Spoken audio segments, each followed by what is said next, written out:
नमस्कार बच्चों। आज मैं आपको 8वीं कक्षा का पाठ धरती की आँखें इकाई 2 के लिए है। पाठ का नाम है धरती की आँखें। 5वां पाठ है। यह एक कहानी है। धरती की आँखें यह एक कहानी है। चलिए यहाँ पर चित्र देखिए। इस चित्र के बारे में अब हम चर्चा करेंगे। इस चित्र से संबंधित प्रश्न नीचे दिए गए हैं। पहला प्रश्न है, चित्र में क्या क्या दिखाई दे रहा है? बताइए बच्चों, चित्र में क्या क्या दिखाई दे रहा है? चित्र में एक चांद, कई तारे दिखाई दे रहे हैं, है ना? दूसरा प्रश्न, टिमटिमाना, चमकना जैसे शब्दों का संबंध किससे है? टिमटिमाना, चमकना जैसे शब्दों का संबंध किससे है? దానికి అర్థం ఏంటి అంటే టిమ్టిమానా అంటే మెరవడము, మినుకు మినుకుమంటూ మెరవడాన్ని టిమ్టిమానా అంటారు. చమక్నా అంటే ట్వింకిలింగ్, మెరవడము, అది కూడా మినుకు మినుకుమంటూ మెరవడాన్ని చమక్నా అంటారు. संबंध किससे है बताइए? టిమ్టిమానా, చమక్నా ఆ యొక్క క్వాలిటీస్ ఉండేది ఎవరికి? తారోంకో, స్టార్స్కి ఉంటుంది, అవునా? ओके, नेक्स्ट थर्ड प्रश्न है। तीसरा प्रश्न, इन्हें देखकर हम क्या सोचते हैं? किन्हें देखकर, వీటిని చూసి మీరు ఏం ఆలోచిస్తారు అని అంటున్నారు. किसे देखकर? चंदा और तारे और आसमान को देखकर आपको क्या लगता है? इन्हें देखकर हम यह सोचते हैं कि ये आकाश में कैसे लटक रहे हैं? ये दिन भर कहाँ रहते हैं? ये कितने छोटे हैं? ये गिर क्यों नहीं जाते? ऐसे कई प्रकार के प्रश्न हमारे मन में उगते हैं. ఇలాంటి ఎన్నో టైప్స్ ఆఫ్ క్వశ్చన్స్ మన మైండ్లో వస్తాయి కదమ్మా. ఆ స్టార్స్ని, ఆ మూన్ని, చందమామని, నక్షత్రాలని, ఆ ఆకాశాన్ని చూసి నీకేమనిపిస్తుంది? నీ మనసులో ఎలాంటి థాట్స్, ఆలోచనలు వస్తున్నాయని అడుగుతున్నాడు. నార్మల్గా అయితే అంతే కదమ్మా, చందమామ ఎంత చక్కగా ఉన్నాడు, బాల్ లాగా ఉంటాడు, పొద్దంతా ఎక్కడికి వెళ్తాడు, నైట్కి వస్తాడు, ఈ డార్క్నెస్లో ఎంత బ్యూటిఫుల్గా ఉంటాడు, అండ్ ఆ స్టార్స్ కూడా ఎంత చక్కగా మెరుస్తూ ఉంటాయి, అది రాలిపోయినట్టు కూడా కనిపించవు, ఎప్పుడు అలానే అక్కడ పేస్ట్ అయి ఉంటాయి అని ఇలాంటి డిఫరెంట్ టైప్స్ ఆఫ్ మనం ఎన్నోసార్లు దాన్ని కౌంట్ చేయడానికి చూస్తూ ఉంటాము. కానీ ఇదంతా ఏంటి, డిఫరెంట్ టైప్స్ ఆఫ్ థాట్స్ అనేటువంటివి మన మైండ్లో వస్తాయి కదమ్మా. ఇప్పుడు छात्रों के लिए सूचनाएं. यहाँ స్టూడెంట్స్ के लिए, విద్యార్థుల కోసం కూడా కొన్ని సూచనలు, ఇన్స్ట్రక్షన్స్ ఇచ్చాడు. ఏంటవి? పాఠ్ కే చిత్ర దేఖియే. ఇక్కడ పిక్చర్లో ఇచ్చినటువంటి ఇమేజెస్ని చూడండి మీరు, లెసన్లో ఇచ్చినటువంటివి. చిత్రోं के आधार पर कल्पना कीजिए. ఆ పిక్చర్స్ చూసి జస్ట్ ఇమాజిన్ చేయండి. పాఠ్ మే క్యా క్యా బతాయా గయా హోగా, ఆ లెసన్లో ఏమేమి చూపించబడి ఉంటుందో అని. ఓకే, दूसरा प्रश्न है, पाठ पढ़िए. कंपल्सरी लेसन रीड చేయండి. Read the lesson. नए शब्द और वाक्य रेखांकित कीजिए. न्यू वर्ड्स एंड नए शब्द और वाक्य सेंटेंसेसని అండర్లైన్ చేయండి అంటున్నాడు. ओके, नए शब्दों और वाक्यों के बारे में मित्रों से चर्चा कीजिए. న్యూ వర్డ్స్ గురించి అండ్ వాక్య సెంటెన్సెస్ గురించి ఫ్రెండ్స్తోని డిస్కషన్ చేయమంటున్నాడు. फोर्थ क्वेश्चन, నయే శబ్దోं के अर्थ शब्दकोश में ढूंढिए. న్యూ వర్డ్స్ ఏవైతే ఉంటాయో వాటి యొక్క మీనింగ్స్ శబ్దకోష్లో వెతకండి అంటున్నాడు.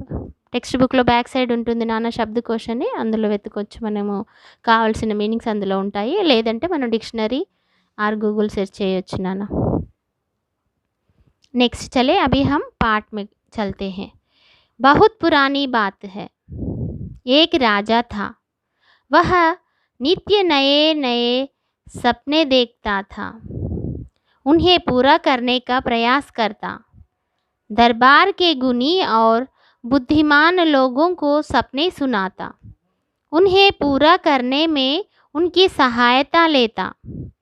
सपने पूरा करने के लिए अपने खजाने का मुंह खोल देता। सफल होने पर उनको सम्मानित करता।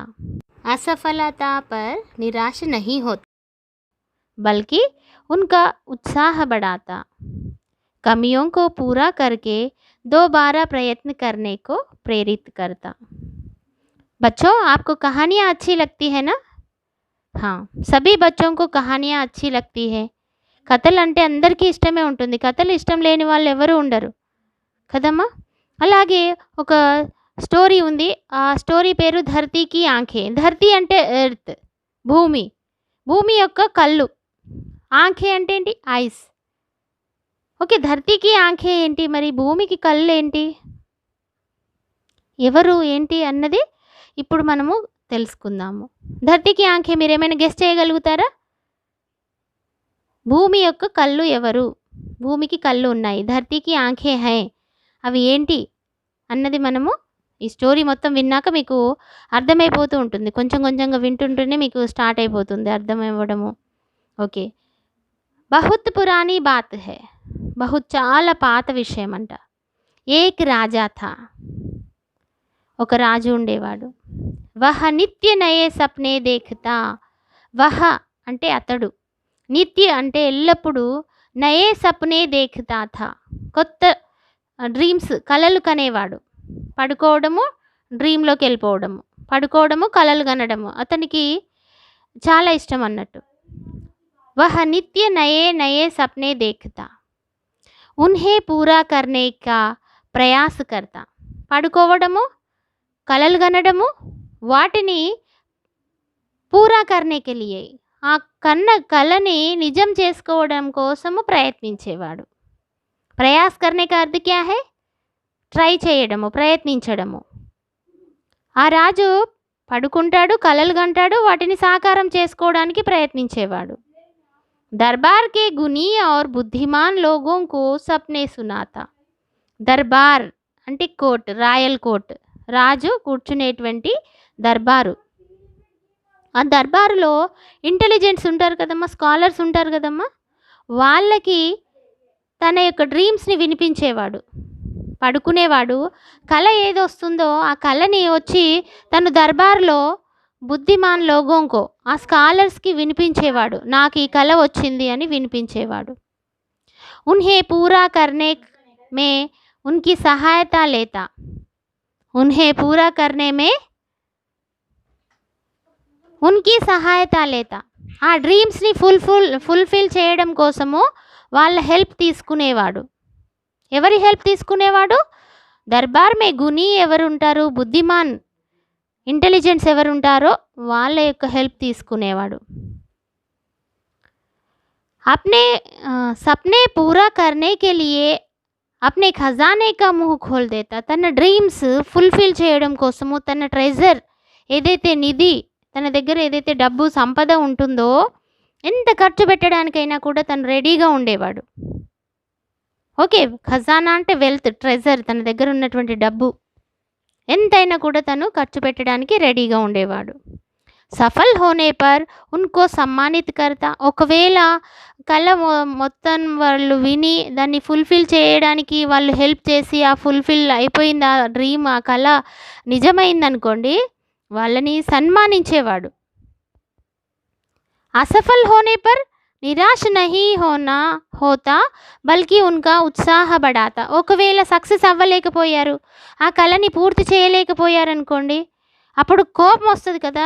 నార్మల్గా మనకైతే ఇంత డబ్బు పెట్టాను, ఇన్వెస్ట్ చేశాను, మీరేంటి ఏం చేస్తున్నారు, ఏం చేయలేకపోయారు అంటారు కదా. బట్ ఆ రాజు అలా చేసేవాడు కాదు. అసఫల్ అయినా కూడా వాళ్ళని ఎంకరేజ్ చేసేవాడు.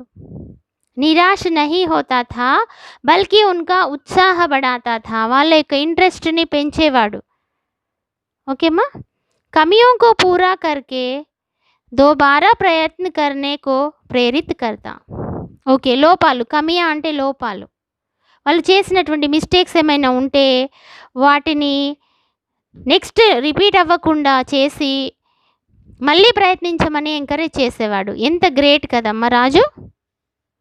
ఓకే, మళ్ళీ ఒకసారి ఈ పారాగ్రాఫ్ చెప్తాను చూడండమ్మా. బహుత్ పురానీ బాత్ హే, చాలా ఓల్డెన్ డేస్లో అప్పటి విషయం ఇది. ఒక రాజు ఉండేవాడు. వహ నిత్య నయే సప్నే, అతడు ఎప్పుడూ కొత్త కొత్త కలల్ని కనేవాడు. ఉన్హే పూరా కర్నే కా ప్రయాస్ కర్తా, వాటిని కంప్లీట్గా ఫుల్ఫిల్ చేయడానికి ట్రై చేసేవాడు. దర్బార్ కే గుణి और బుద్ధిమాన్ లోగోं को సప్నే సునాతా, దర్బార్లో ఉన్నటువంటి గుణి స్కాలర్స్ పండితులు ఎవరైతే ఉంటారో ఇంటెలిజెన్స్ అందరికీ తన డ్రీమ్స్ని వినిపించేవాడు. ఉన్హే పూరా కర్నే కే లియే, వాళ్ళు ఆ కళని సాకారం చేయడం కోసము వాళ్ళకి ఏమైనా డబ్బు అవసరం ఉన్నా ఎలాంటి సహాయం కావాలన్నా కూడా తను చాలా చక్కగా హెల్ప్ చేసేవాడు వాళ్ళకి. దానికి కావాల్సినంత మనీ కూడా తను ఖర్చు పెట్టేవాడు. ఒకవేళ వాళ్ళు అందులో సక్సెస్ అయితే ఏమో వాళ్ళకి ఎంతో సన్మానం చేసేవాడు. ఒకవేళ వాళ్ళు సక్సెస్ అవ్వలేకపోయారు దాన్ని ఫుల్ఫిల్ చేయడంలో అనంటే వాళ్ళని ఇది ఇలా చేస్తే ఇలా అవుతుంది కాబట్టి ఇలా చేయకూడదని ఎంకరేజ్ చేసేసి దాన్ని ఫుల్ఫిల్ చేయడం కోసము మళ్ళీ వాళ్ళని ఎంకరేజ్ చేసేవాడే కానీ డిస్కరేజ్ చేసేవాడు కాదు. చాలా మంచి రాజు అన్నట్టు. नेक्स्ट पैराग्राफ में राजा के व्यवहार से सभी खुश थे, वे राजा के लिए सब कुछ करने को तैयार रहते, इसी कारण राज्य दिन दूनी रात चौगुनी उन्नति कर रहा था. राजा के नाव समुद्र में हजारों मील दूर जाते, उसका यश फैलाते, नई बस्तियां बसते, व्यापार करते. इस प्रकार उस राजा का राज्य दूर दूर तक फैल गया, किंतु इसके साथ साथ राजा की कठिनाइयां भी बढ़ गई. देखो, राजा के व्यवहार से सभी खुश थे. రాజు యొక్క బిహేవియర్, ఎందుకంటే అంత చక్కని రాజు కదమ్మా, అతని యొక్క బిహేవియర్, వ్యవహార్ అంటే బిహేవియర్తో అందరూ హ్యాపీగా ఉన్నారు. ఎవరు? పీపుల్, ఎవరైతే అతని రాజ్యంలో ఉన్నారో వాళ్ళందరూ కూడా చాలా హ్యాపీగా ఉండేవారు. రాజు అంటే అందరూ ఇష్టపడేవారు. వే రాజా కే లియే సబ్ కుచ్ కర్నే కో తయార్ రహతే, ఆ పీపుల్ ప్రజలు, రాజ్యంలోని ప్రజలు రాజు కోసం ఏం చేయడానికి కూడా రెడీగా ఉండేవారు. ఇసీ కారణ్ రాజ్య దిన్ దూని రాత్ చౌగుని ఉన్నతి కర్ రహా థా, అందుకే అందరి కోఆపరేషన్ ఉండడం వలన, అందరూ అతన్ని ఇష్టపడడం వలన అతని యొక్క రాజ్యము 3 పువ్వులు 6 కాయల్లాగా ఉండేది అన్నట్టు. దిన్ దుని రాత్ చౌగుని అంటే దిన్ అంటే ఏంటమ్మా డే, 3 days. రాత్ చౌగుని అంటే 4 డేలో ఆయన ప్రాఫిట్ ఏమో 3 పార్ట్స్లో ఉంటే నైట్ అయ్యే వరకు 4 పార్ట్స్ లాగా ఇంక్రీజ్ అవ్వడము. దట్ మీన్స్ ఇంక్రిమెంట్ అన్నట్టు. సక్సెస్, డెవలప్ అవ్వడము అంటే 3 పువ్వులు 3 ఉంటాయి కానీ 6 కాయలు అంటారు కదా, 3 పువ్వులు 6 కాయలు అన్నట్టుగా ఆయన సక్సెస్ అయ్యేవారు అన్నట్టు. రాజా కే నావ్ సముద్రమే హజారో మీల్ దూర్ జాతే, రాజా యొక్క నావ్ అంటే ఏంటమ్మా బోట్. ఆ బోట్ ఏంటి, షిప్స్ ఏంటి, సముద్రంలో హజారో మీల్ 1000 మైళ్ళ దూరానికి వెళ్ళిపోయేవా. ఎందుకు? బిజినెస్ కోసము. దూరాల వరకు ఆయన యొక్క గొప్ప కీర్తి స్ప్రెడ్ అవుతూ అలా వెళ్ళిపోతూనే ఉండేదంట. ఉస్కా యష్ ఫైల్తా ఎలా, ఇవన్నీ దూరం వెళ్ళడం వలన ఆయన యష్, కీర్తి, ఆయన యొక్క గొప్పతనము దూరాలకి వ్యాప్తి చెందడము జరిగేది. నయి బస్తీయా బసాతే, కొత్త బస్తీలు, బస్తీ అంటే ఏంటి? ఊర్లు, కొత్త బస్తీల్లాగా ఏంటి చిన్న స్ట్రీట్స్ లాగా ఫస్ట్, దాని తర్వాత ఊర్లలాగా అలా అక్కడే సెటిల్ అయిపోవడం. బిజినెస్ కని వెళ్ళి ఆయన రాజ్యమే ఇంకా ఇలా స్ప్రెడ్ అవుతూ వెళ్ళేది. నెక్స్ట్ వ్యాపార్ కర్తే, బిజినెస్ కూడా నడిచేది వాళ్ళది చక్కగా. ఇస్ ప్రకార్ ఉస్ రాజా కా రాజ్య దూర్ తక్ ఫైల్ గయా, చాలా దూరాల వరకు రాజు యొక్క రాజ్యము చాలా స్ప్రెడ్ అయిపోయింది నాన్న. इसके साथ రాజాకి కఠినాయా భీ బఢ్ గయి. దీనితో పాటు రాజు యొక్క డిఫికల్టీస్ కష్టాలు కూడా పెరిగిపోయాయి. ఏ విధంగా అయితే సక్సెస్ అతనికి వెంటాడుతూ ఉందో అలాగే కష్టాలు కూడా పెరిగిపోతున్నాయి. అంటే ఎందుకు కష్టాలు పెరుగుతున్నాయి పాపం ఈయన్ని చూద్దాం.